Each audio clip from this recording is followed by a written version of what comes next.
সুষ্ঠু নির্বাচনের জন্য কমিশন জিহাদ ঘোষণা করেছে, এমনটাই মন্তব্য করেছেন নির্বাচন কমিশনার আনোয়ারুল ইসলাম।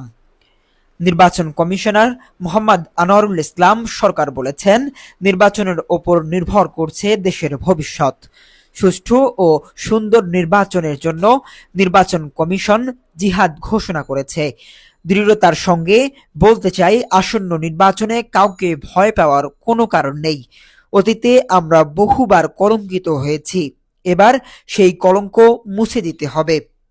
সোমবার ১০ নভেম্বর কুমিল্লা বোর্ডের একটি অডিটোরিয়ামে নির্বাচন প্রক্রিয়ায় ভোট গ্রহণকারীরা কর্মকর্তাদের দায়িত্ব পালনে চ্যালেঞ্জসমূহ নিরূপণ ও উত্তরণের উপায় শীর্ষক দিনব্যাপী কর্মশালায় এসব কথা বলেন।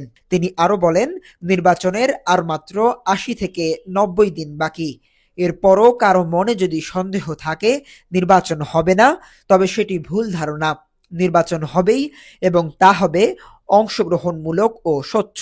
কর্মশালায় বিশেষ অতিথি হিসেবে উপস্থিত ছিলেন নির্বাচন কমিশন সচিবালয়ের যুগ্ম সচিব মোহাম্মদ আব্দুল হালিম খান, কুমিল্লার জেলা প্রশাসক মোহাম্মদ আমিরুল কায়সার, পুলিশ সুপার মোহাম্মদ নাজির আহমেদ খান এবং নির্বাচন কমিশনার সচিবালয়ের উপপ্রধান, উপসচিব ও প্রকল্প পরিচালক মোহাম্মদ মুস্তফা হাসান প্রমুখ উপস্থিত ছিলেন। নির্বাচন কমিশন সচিবালয়ের উপপ্রধান ও প্রকল্প পরিচালক মোহাম্মদ মুস্তফা হাসান প্রমুখ উপস্থিত ছিলেন।